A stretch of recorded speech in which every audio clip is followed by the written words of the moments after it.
Good evening wherever you are. Welcome to the Viewpoint with Mang Temyong. Mang Temyong signing in.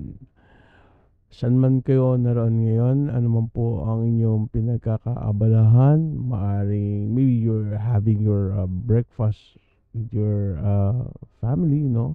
Or nag-agahang kayo kasama ng pamilya nyo, or nagtatanghalian kayo, or having hapunan, no?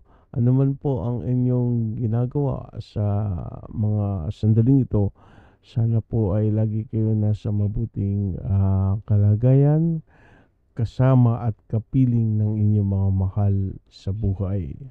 Yan. So, ano ba yung pagkukwentuhan natin ngayon? Sandali lang naman to no? Nagkaroon na ng what do you call this, reaction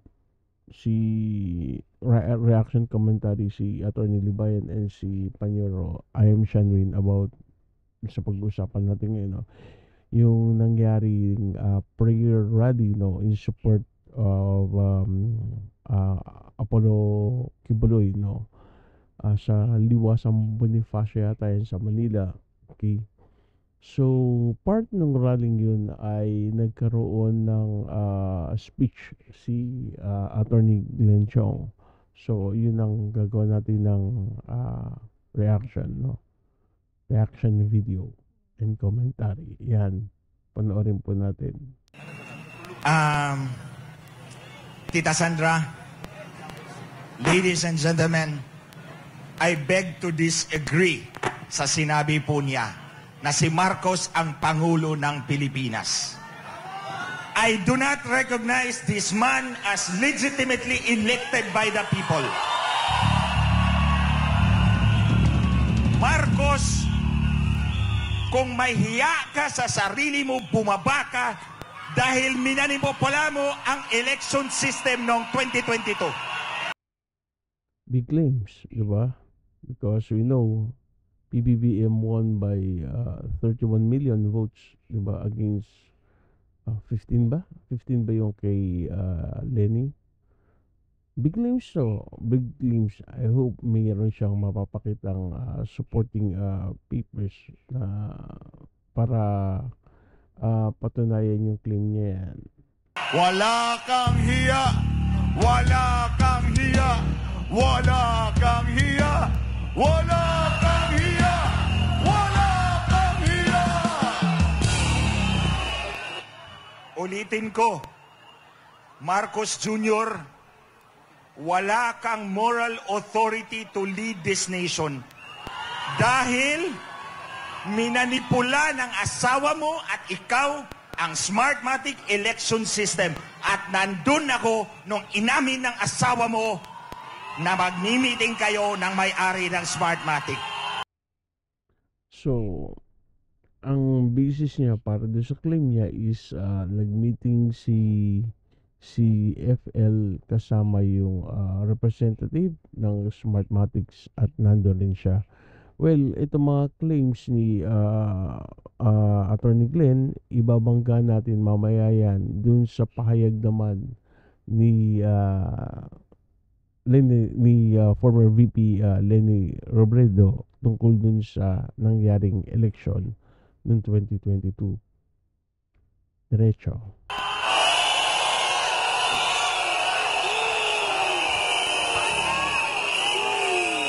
Guys, I will take you to a journey na dinaanan ko nung mula ako naging congressman. Siguro just quickly lang.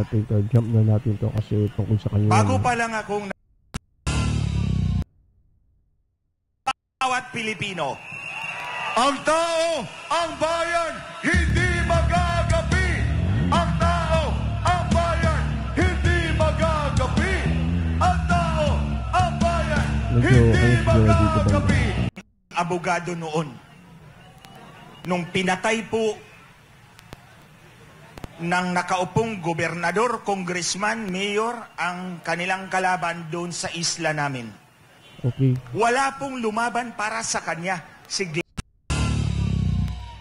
Alam nyo, nung nag-eleksyon, ang dami nilang pera. Wala akong pera. Ang binigay ko, sulat doon sa sample Okay. ballot for hanggang si Smartmatic ang nagurgur na disqualify, di ba? Okay. Noong 2016, dinaya si Marcos. Sumigaw siya. Dinaya ako. Ako ang pinaharap nila sa mainstream at foreign media para i-explain kung paano dinaya si Marcos. Kaya mula noon, nagtrabaho ako sa kanila. Nagboluntaryo po ako sa kanila sa loob ng 6 na taon. Walang bayad kahit piso. Oh, kasi voluntaryo ka eh. Kaya wala ka talagang bayad nun kahit piso, di ba? Kasi pag volunteer, meaning you're giving your service for free. So, wala ka talagang bayad dun. Walang bayad ha, kahit piso. Tinatawag kami, nagpapakain sa kanilang bahay, 1:00 ng umaga na ako nakakauwi. Pero walang bayad lahat yun. Noong 2018, nagtestigo ako sa Senado at sinabi ko, may 459 presinto na nagtatransmit na ng resulta isang araw bago ang halalan. Ito yung claim before, no, na nadaya si PBBM ni former VP Leni Robredo din sa vice presidential race ng 2016. Dito rin na lumabas yung ano yung sabi nila, yung natulog kami sandali, paggising namin ikaw na ang VP. Yun, di ba? 4 na buwan pagkatapos noon, pinatay ang aking personal aide and best friend ng 20 pulis. Tinorture at grinder ang 4 na ngipin sa harap, kalahati na lang ang natira. In fairness naman sa mga Marcos, nagpadala ng bulaklak. Okay lang, walang problema. Nung nag-file na si Bongbong Marcos ng kanyang Certificate of Candidacy, tinawag ako ni Lisa Marcos. Ito ang opening line niya. Pwede bang pumunta ka sa headquarters kahit 2 beses lang isang araw? Ay, isang linggo. Sabi ko, walang problema. Kahit araw-araw pa, pupunta ako ng headquarters. Tas ito ang next na sabi niya, magkano ibabayad ko sa'yo? I didn't see anything wrong about that. Kasi abogado si Attorney Glenn, and syempre kung i-hire ka ni FL, natural itatanong magkano ibabayad sa'yo. I think it's natural question. I mean, wala ko nakikita anything about that. Wait! Sabi ko sa kanya, di ba magkatrabaho tayo ng 6 na taon, wala ka naman binayad sa akin kahit piso? Ba't ako magpapabayad ngayon? Tas ito ang sabi niya, di bali na, pag nanalo tayo, gagawin kitang komisyoner ng COMELEC. Natuwa ako doon kasi malilinis na natin ang ating election system. Mapatalsik ko na si Smartmatic. There's a promise, di ba? Sige, hindi ka magpapabayad. Simple, ganito lang. Hindi ka magpapabayad. Sige, okay lang. Kapag ka nanalo si PBBM, gagawin kitang commissioner ng COMELEC. Di ba? So, dyan pa lang medyo meron ng ting. So, no, kasi bawal yan sa omnibus election code. Di ba? Yung kandidato mangangako sa isang tao ng isang posisyon kapalit ng pagsuporta sa kanya. So, tuloy. Sabi niya pagkatapos nun, gagawin kitang chairman. Okay lang, walang problema. December 10, 2021, 2 buwan pagkatapos nag-file ni Bongbong Marcos ng Certificate of Candidacy, tinext ako ng sekretary ni Lisa Marcos. pinapapunta ka ni Lisa Araneta Marcos. Pinapapunta ka ni sa address na to. May meeting kayo ng Smartmatic. Okay? Magmi-meeting daw kami at ang Smartmatic, akala ko ba'y kalaban natin to? Okay? Doon sa meeting na yon, take note, walang representative si Sara Duterte. Ang representative na nandun sa meeting, kay Lisa Marcos at si Tambi. Si Tambaloslos. Magkakunsaba na yung dalawa noon pa. Oh. Nandoon ang abogado ni Tambi. Siyempre, kilala ko yun. Bakit? Kasi abogado ko rin siya. So, hindi ako pwedeng magkamali. Pagkatapos nun, may ikalawang meeting. Si Cesar Flores, ang dating pinuno ng Smartmatic sa Pilipinas. Nag-video conference kami. Dahil kalaban ko si Cesar Flores at Smartmatic, sabi ng mga tauhan ni Lisa Marcos, magtago ka. Kasi baka hindi magsasalita pag makita ka. Ako naman, nagtago ako doon sa may sofa. Pero kitang-kita ko, nandun si Lisa Marcos at nandun si Cesar Flores. Pangalawang meeting sa Smartmatic. Ito yung pangatlo, mas mabigat. Nang araw na yon, may meeting ako kay Lisa Marcos na kaming dalawa lang, one-on-one. Dumating tong dalawang marites, si Hubert Guevara at si Ivan Oy. Si Hubert Guevara ginawa niyang Senior Deputy Executive Secretary. Si Ivan Oy ginawang Secretary ng Department of Information and Communications Technology. Sumabay sila sa akin sa meeting. Wala naman silang kasama doon eh. Tapos nung pumasok na kami sa opisina ni Lisa Marcos, dito si Ivan Oy, si Hubert Guevara, si Ivan Oy, ako rito. Nakaharap si Lisa Marcos dito. Kompleto yung drama ko, di ba? Sabi niya, guys, I have a meeting with the owners of Smartmatic. I need 2 technical guys to be with me. Tapos labay lingon sa akin, but not you, because they hate you so much. Ayan, isa-isahin natin.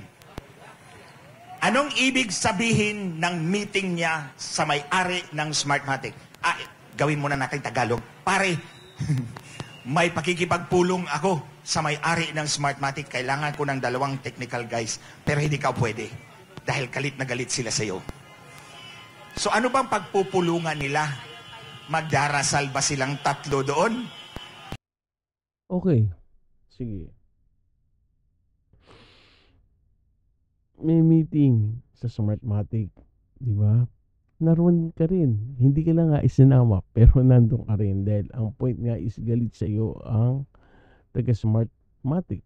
Base attorney sa sinabi mo. No? Doon ako bumibase lahat sa sinasabi mo.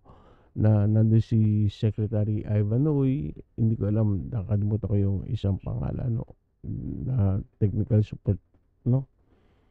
So, ang conclusion mo is kaya pinatawag yung dalawa para katulungin sa di umano pagmamanipula ng election sa 2022. Ganun ba yun, attorney? Kasi parang ganun ang gusto mong palabasin eh, di ba? So, sa meeting na Smartmatic, nandun ka rin pala. Hindi ka lang nga sinama. So, kung merong dayaang magaganap, tanong ko lang naman, hindi ka kaya makakasuhan kung sakali man na totoo yung claim mo na may dayaang nangyari? Hindi. Bakit mo kailangan ng 2 technical guys? Tandaan nyo, yung pagbibilang ng boto, alam na yan ni Lisa Marcos. Hindi na kailangang i-explain sa kanya dahil 6 na taon na akong nag-i-explain sa kanya. So anong diskusyon ang kailanganin niya ang technical guys? Walang iba kundi paano manipulahin ang boto. Hindi pagbibilang ng boto dahil intindimos na ni Lisa Marcos yung naintindihan na niya paano bibilangin ang boto. So, Attorney Glenn, kung sakali lang, tanong lang naman po, kung sakaling may knowledge po pala kayong maaring manipula o magkaroon ng manipulations yung election noong 2022, ano po ang naging hakbang ninyo para pigilan ito? Yun lang. For her to need two technical guys, ang pag-uusapan, paano mamanipulahin ang boto. Pero hindi ikaw pwede, Glenn Chong, dahil galit na galit sila sa'yo. So, ibig sabihin, sinabihan na siya ni Smartmatic, mabigat ang ating pag-uusapan technical.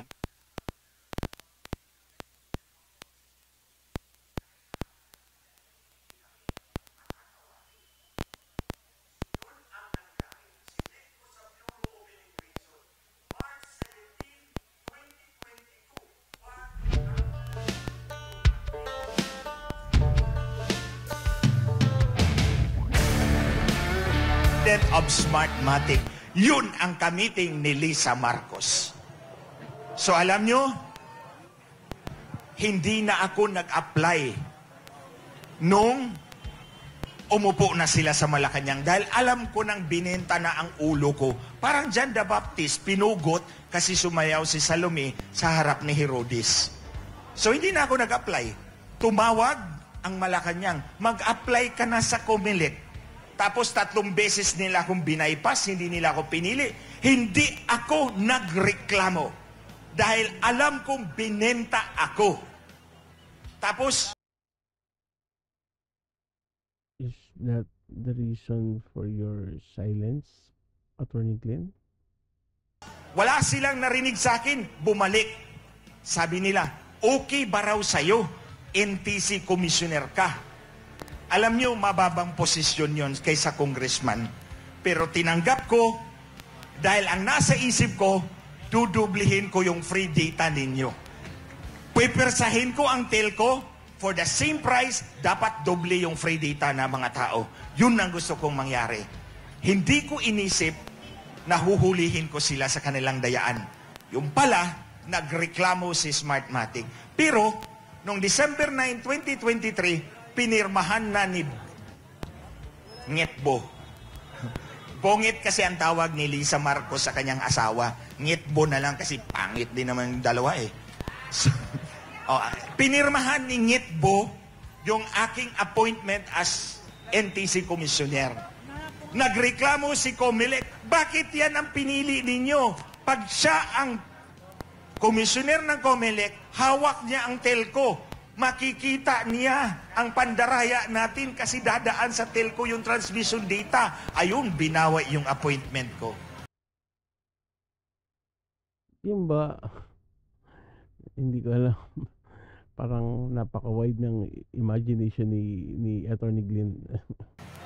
Tapos, wait, bumalik sila. May instruction kami kay Presidente. Pumili ka ng mga posisyon na bakante para doon ka ilagay. Sabi ko, no. Hindi na ako magpapalaro sa inyo. Tama na. 3 beses nyo na akong binaypas, tapos ngayon, binigyan, binawi. Anong tingin nyo sa akin? Siguro nagkamali si Lisa Marcos. Akala niya, lahat ng Pilipino luluhod sa kanya para magkaroon ng posisyon. Not me! There you go. Not me! Ang bayan, hindi magagapi!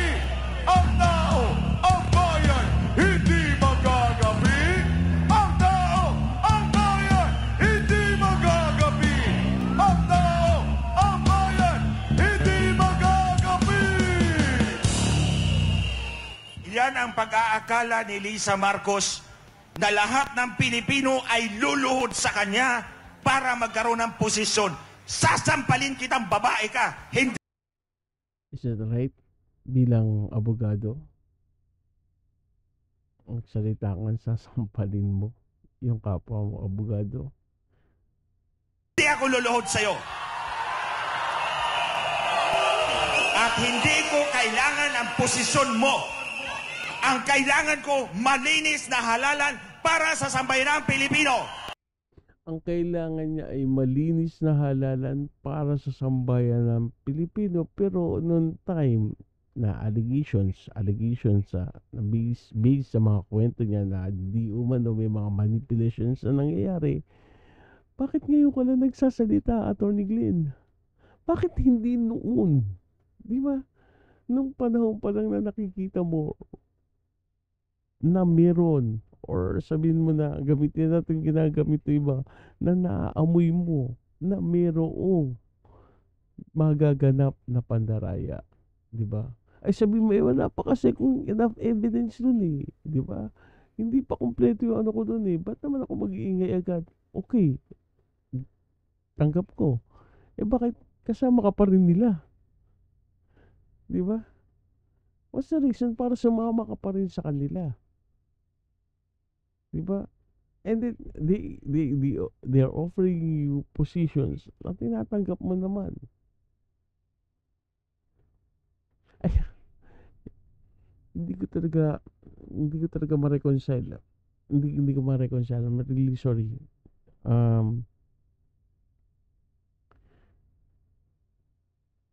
Ito ba yung tinatawag nila na pagkolekta na din sa mga pagboboluntary niyang ginawa? Naniningil na ba siya doon sa mga ginawa niya para sa mga Marcoses? Including yung posisyon na pinangako sa kanya na hindi natupad? Ito kaya yung dahilan o maaring maging dahilan kaya nariyan ngayon si Attorney Glenn Chong sa rally at kasama nila dun sa prayer rally para kay Kibuloy. In the first place, alam ko prayer rally yan para kay Kibuloy. Bakit parang naging meeting ni Awansi yata sa 2025 election? I'm not saying na tatakbo siya. Wala naman siya sinabing tatakbo siya. So, ang sa akin lang is parang nakakita ako ng senaryo na ganito kasi di ba pag may mga election, parang may mga meeting di avance, di ba? I was hoping nung kaya siya nandyan is ang sasabihin niya is kung gaano kabuti sa kanya si Ginoong Kibuloy, kung bakit niya sinusuportahan si Ginoong Kibuloy, kung bakit para sa kanya ay hindi dapat dumalo ng Senate hearing si Kibuloy, di ba? Ako yun ang nasa isip ko. Hindi ko alam na ang pag-uusapan nila dito is about election eh, di ba? May problema ka kay First Lady sa Marcos, di ba? Bakit hindi ka magsampa sa IBP? Bakit mo sasampahin? Then, actually, yung bandang ano dyan yata is, wag na natin pahabain kasi may portion kasi dyan na sinabi siya na nagsampa ng kaso si Attorney Lisa ng disbarment against him. Pati hindi mo kinouter na nag-file ka rin ng kaso kay FL kung totoo yung sinasabi mo, 'di ba? Ng disbarment dahil dun sa election, 'di ba? Na allegations na manipulations na election para manalo si PBBM, 'di ba? Kung sakaling totoo man na nagkaroon ng fraud or nagkaroon ng pandaraya during the elections, no? Pwede ba ma-impeach si PBBM? Pwede kasi ano yan eh, betrayal of public trust, 'di ba? Ano magiging epekto nito kung sakaling totoo ang sinasabi ni Attorney Glenn Chong? Pwede po bang magprotesta si Lenny? Magtatatlong taon nang nakaupo si PBBM. Sa akin lang, ito lang sa mga nangyari.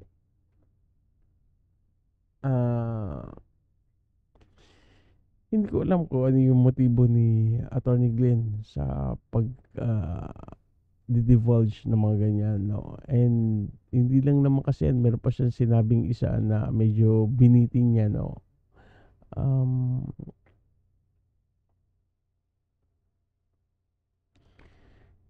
Hindi ko alam kung ano ang purpose niya para ngayon, sabihin lahat 'yan, 'di ba? Considering magtatatlong taon na si PBBM, and yun nga, sabi ko, bakit hindi siya noon nag-ingay? Bakit ngayon siya nag-iingay? Well, tungkol sa claims niya na may DEAN na nangyari noong 2022, siguro pinakadapat tanungin diyan is si former VP Robredo. Ano ba ang sinasabi niya tungkol sa nangyaring 2022 election? So, basahin natin, no? Ito ay galing sa Rappler, no? Ayan. Sabi ni former VP Robredo, we did not see evidence of cheating in 2022 elections.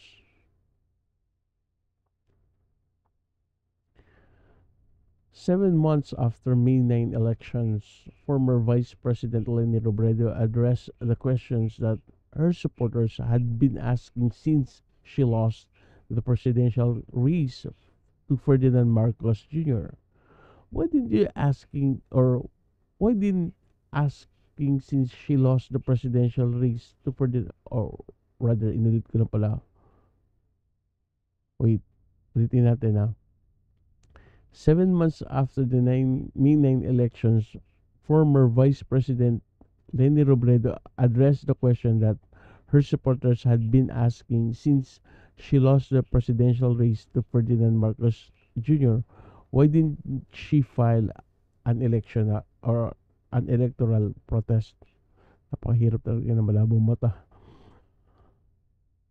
Anong sagot tinanong siya, di ba? Tinanong siya ng kanyang supporter after noong May 9 election. Ang tanong sa kanya why didn't she file an electoral protest? Ang sabi ni Attorney Lenchong, meron ang nangyari, no? May manipulation na nangyari. Ito ang sagot ni Robredo dun sa allegations ni Attorney Lenchong. Speaking at the gathering in the New York City on Wednesday, December 7, Robredo said it was because her legal team and a group of IT experts didn't find evidence of cheating. She clarified that this was not to say no cheating took place. It was just that no evidence could be found to substantiate cheating allegations. Nag-hire si VP Robredo ng legal team and group of IT experts. At ano po ang kanilang nalaman? Ang sabi niya, she clarified that this was not to say no cheating took place. It was just that no evidence, walang ebidensya na makita na maaring mag-substantiate na merong cheating na naganap. Ito pa ang sabi ng kanyang abogado, Emil Marañon III, one of the electoral lawyers who worked for Robredo during the May elections, highlighted this in a tweet on Friday, December 9. Completing a video of Robredo to explain why her camp did not protest the election results. Ang sabi ng abogado ni Leni is, finally, you heard it straight from the principal. Trust me. We started with disbelief about the results, and we are dying to find something to answer the call of the supporters to protest. But there was none. The numbers check. At kung tutuloy pa natin ang pagbabasa, no? Sabi ni Robredo dito, Robredo said they did not find evidence of cheating.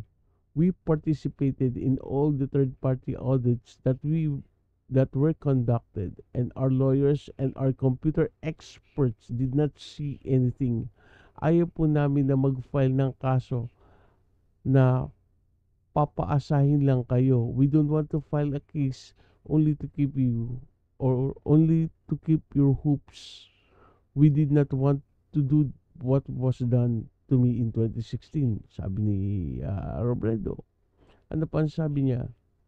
The former vice president then also clarified that she did not say there was no cheating at all, only that they did not find evidence of it. Hindi, okay, hindi ko po sinasabing walang dayaan na nangyari. Ang sinasabi ko lang, walang nakita yung ating mga teams.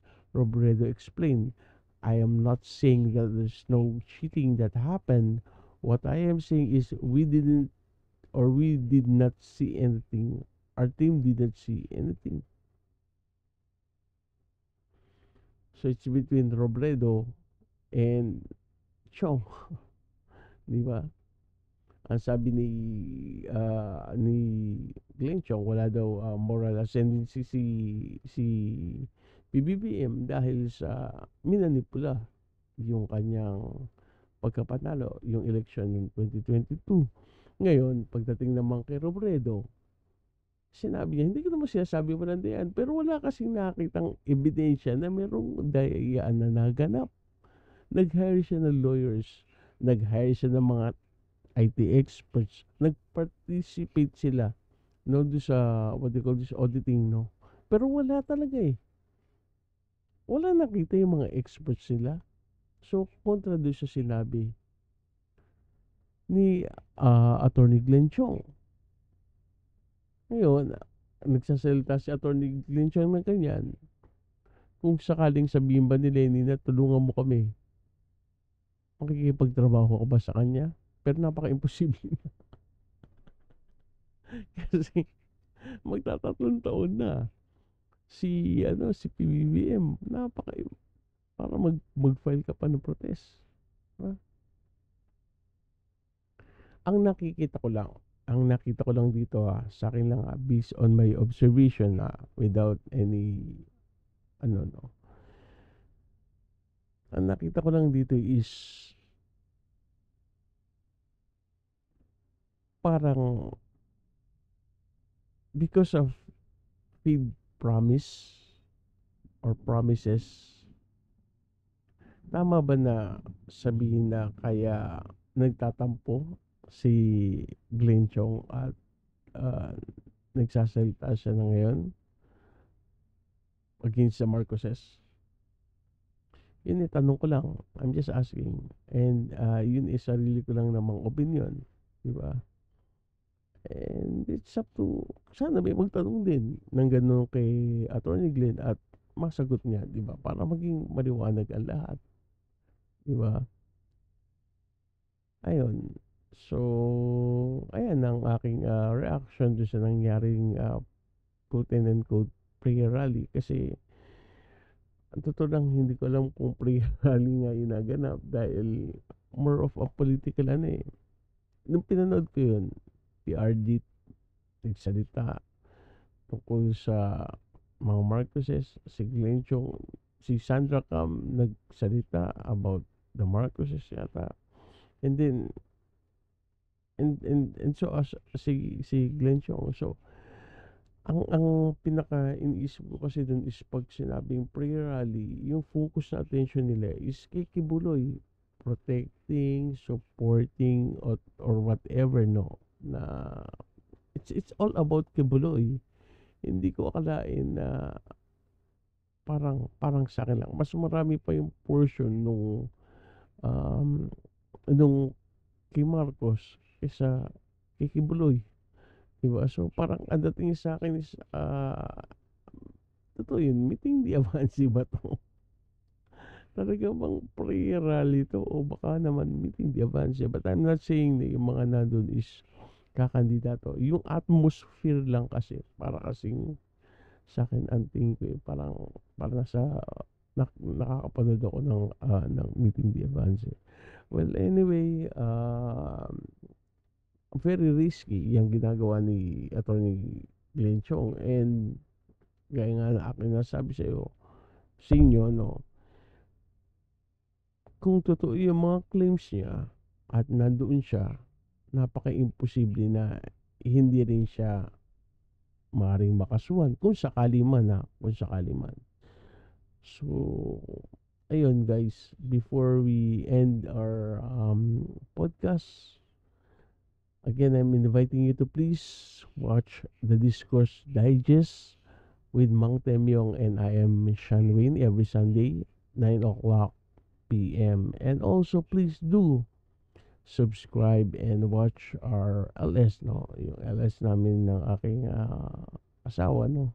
Yung Morning and Late Nights with Vince and Ira.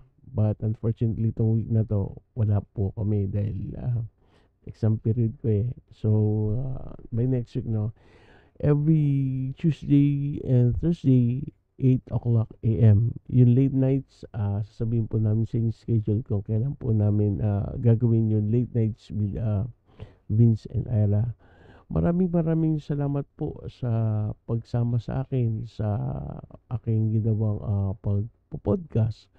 And may God bless us all. Have a pleasant and wonderful day ahead. This is Mang Temyong. Goodbye.